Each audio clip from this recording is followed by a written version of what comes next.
Hey everybody, today we're going to be twisting a balloon ring, but also you can see it, I'm also using it as a bracelet or a wristband, and then also I have a gem on a headband.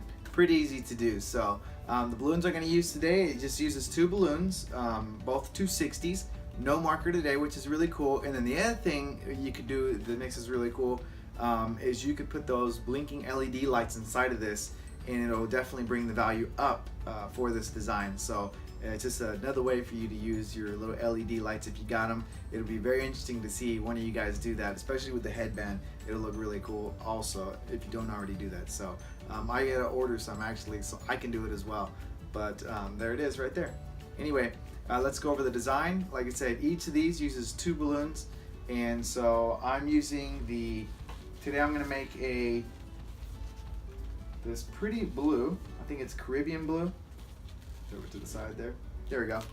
Okay, and it has a lot of tail on it. We're not going to use all that.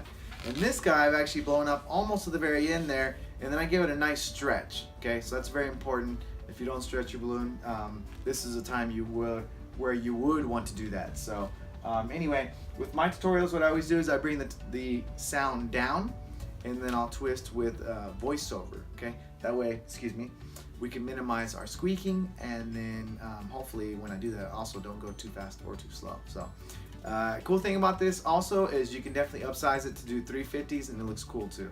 All right, so anyway, let's get started with twisting. Let's bring that sound down. Here we go. So we're gonna start with a about 4 fingers, about a hand's width, more or less, segment, and then we're gonna do our pinch twist. That's about a 1 inch there. And then we're gonna come back and match that, pull that nozzle through, secure it, and then we're going to do another pinch twist, and you'll see this design is really easy, and that's the cool thing about it. Then we got just a 1 finger bubble there, 1 by 1.5, 1 maybe 2, but the other one that follows it is actually 2, so that's probably more right. So we're looking for about a 1 for the first one, then 2, and then another 1 finger, and we're just going to roll it into the pinch twist. And we're just going to repeat the same thing on the other side just to complete it. So the idea was to go for a gem without being overly complicated. That's the thing, that sometimes when you make geometric shapes, you can definitely get complicated with them. And I was trying to just kind of skirt around that a little bit. So anyway, I twisted around the pinch twist. We ended up with that, and tucked that tail away. So now with our yellow balloon there, I'm just going to take the nozzle and go to one of the larger pinch twists on the end, wrap it around, and I'm going to go back and forth. So I'm going to go from one end of the balloon to the other, and I'm going right for that other pinch twist, and I'm going right back down to that pinch twist again. Okay. And so what I'm doing is I'm creating a little bit of volume here, a little bit of spacer bubbles, kinda, if you want to see them that way, because in the end I do want that part of the setting, I believe it's called, where the gem ends up. I wanted to give it that look. So I'm just right now I'm just measuring the wristband, or just where someone's finger would normally go through, but we're obviously bigger than that right now, so so yeah, you would just measure it to the person's wrist, and it just goes again right back into the pinch twist. And last but not least, we're going to go right around that. There we go. And when I do go around, I try to make it snug, and then also that pinch twist on the end there, you'll see right now that I pulled on it. I wanted that yellow balloon to go underneath it, and I'm just coming right back to that other pinch twist again, and that's pretty much going to finish the I can't even speak, the design. Maybe I've been filming too much, but anyway, so that's pretty much it. I'm just going to tuck the tail away now that it's done, and again, you just measure it to the wrist and decide how big you want it to be, and I think it turns out pretty neat. Again, if you got those LEDs, definitely put it in, I would say, in the first segment there, because that's the big part of the gem. So anyway, we're going to go ahead and move on to the headband piece. So go ahead and make yourself another one of those gems.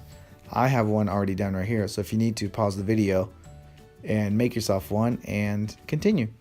So when we do this, we're actually going to be doing less work when we make the headband, which is really nice. So we're just going to do one balloon across the back there. and it's going to go right to the pinch twist, and we're immediately going to wrap it around like we did in our last step of the ring. So you see I'm going around. I'm going to come right back down to the pinch twist again. And what's going to help keep this in place actually so it doesn't want to slide off is when I get back down on the pinch twist, I'm actually wedging the balloon up into that space there where they twist together. Let me hold that up close so you can see. You see that? And that's helping that balloon from sliding off. All right, so now almost to the very last step, we're going to just measure their head. There you go. Just decide how big do I want this to be. Now it can go right into the pinch twist. And then the very last thing is we're going to wedge it back up inside there just like we did the first part of the headband. So you'll see right now, I'll do it here in just a minute. Let me go ahead and just, there we go. So again, just wedging it up inside there. There you go. And that's pretty much it. And it holds in place. Friction holds it real nice. I hope you enjoy this. I hope you give it a test run, see how people respond to it. I played with these. My daughter liked them. So thanks for watching. All right, well that brings the twisting to an end. Hopefully you'll find this design pretty easy to do. What else was I gonna say? Well, I have another thought on this, but I'll save it for a future video. But maybe you can play with this a little bit and maybe get something else out of it as well. But like I said, we'll save that for a future video.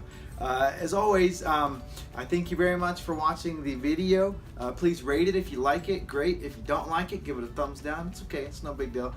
Comment below, say, hey, I might use that, and please share how, because it's always cool to see what fun ideas people are coming up with. And then so share in case someone's trying to make some bling, some nice jewelry. And then also subscribe, that way you're notified when I make new stuff. So until next time, happy twisting.